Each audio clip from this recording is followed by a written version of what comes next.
é muito importante entender que o século XIX moldou a sociedade ocidental que nós temos hoje.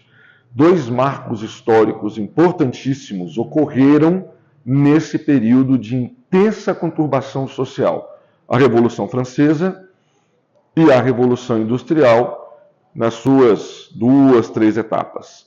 E aí, diante desse contexto histórico, uma nova classe social assume o comando da estrutura da sociedade, que é a burguesia.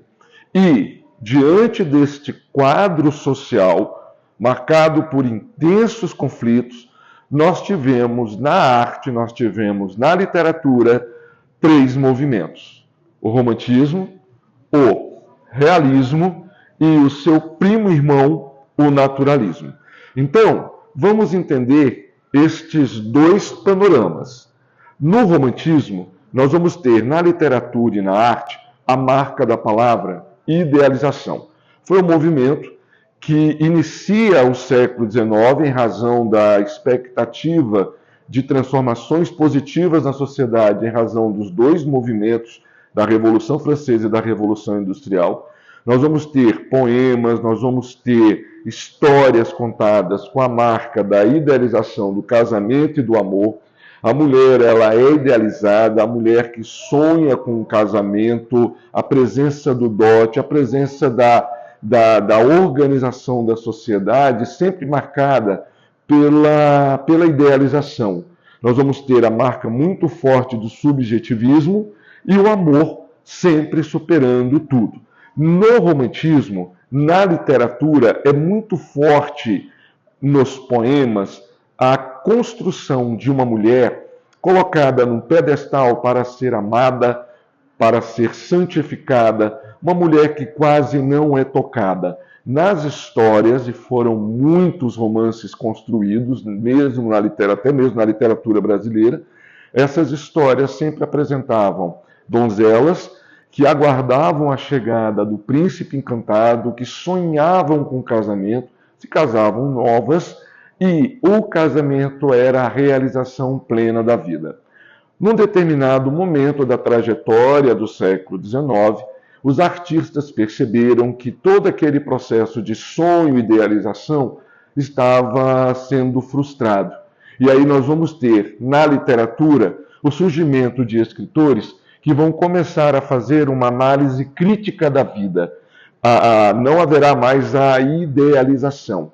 Nesse momento, o romantismo é substituído por 2 movimentos que são primos irmãos: o realismo e o naturalismo. Qual é a principal marca que une os 2? Uma análise crítica, uma análise objetiva das relações sociais. Qual é a diferença entre eles? O realismo, ele busca a retirada das máscaras individuais. Nós vamos ter no movimento realista escritores que querem ser escritores e que vão usar a literatura como uma forma de denúncia das hipocrisias, das falsidades.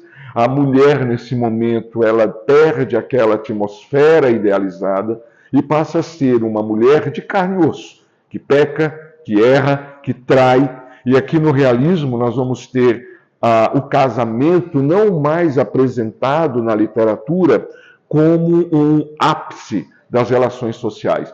No casamento nós vamos ter os interesses econômicos, interesses sociais, as relações de aparência, as traições, principalmente vindo das mulheres, que no romantismo eram sempre construídas com uma atmosfera angelical. Então, quando nós partirmos para o naturalismo, nós vamos perceber que aqui o escritor, ele deseja ser muito mais um cientista do que um escritor aqui no realismo.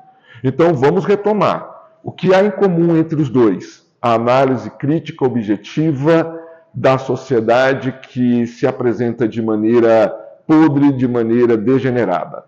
Mas aqui, o escritor, ele quer ser um escritor. Aqui não. O escritor, ele passa a ser um cientista. E esse escritor do naturalismo, ele vai ser dominado por determinadas teorias que ganham força no final do século XIX, como o determinismo, como o darwinismo, como o zoomorfismo. Então nós vamos ter a construção de uma literatura pautada basicamente na prosa, são histórias, em que teremos personagens que são reféns do meio, reféns do fator genético, personagens que sofrerão mais ou menos na história em decorrência da sua condição social. E dentro dessa atmosfera das histórias do naturalismo, diferente das histórias do realismo, apesar dos dois movimentos buscarem a arte como forma de crítica social, aqui a questão da sexualidade estará muito aflorada, em razão dessa ideia do zoomorfismo. Então, de acordo com esse pensamento, o ser humano seria desprovido da humanidade e todo o comportamento dele seria pautado a partir dessa carga instintiva.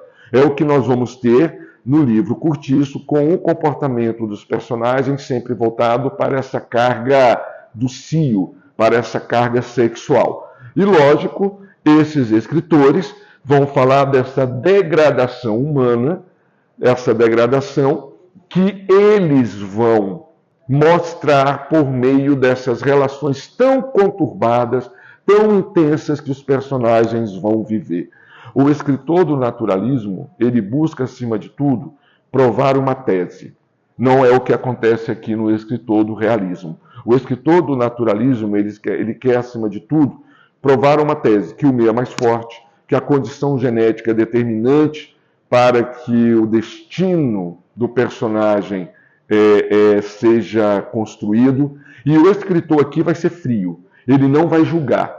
É um cientista que cria a história como se fosse um experimento de laboratório. Então, o ambiente sempre vai ser determinante para a posição desses personagens, que são ratinhos de laboratório, na tentativa desse escritor, tomado pelo cientificismo desse momento, mostrar que os personagens não têm liberdade, eles são reféns. Reféns do meio, reféns do fator genético, da cor da pele, reféns. Então, nós vamos ter essa questão do personagem branco português se dá melhor na história do que o personagem negro, pobre ou brasileiro pobre. Ok? Então, preste muita atenção. São dois movimentos muito próximos, principalmente nessa marca, nessa marca da crítica social, mas o realismo se difere do naturalismo, principalmente por esse aspecto do comportamento do escritor. Esse escritor realista, ele busca desvendar, retirar essas máscaras da hipocrisia individual, e aqui o escritor ele se comporta como cientista, utilizando de teorias fortes nesse momento para fazer as denúncias sociais.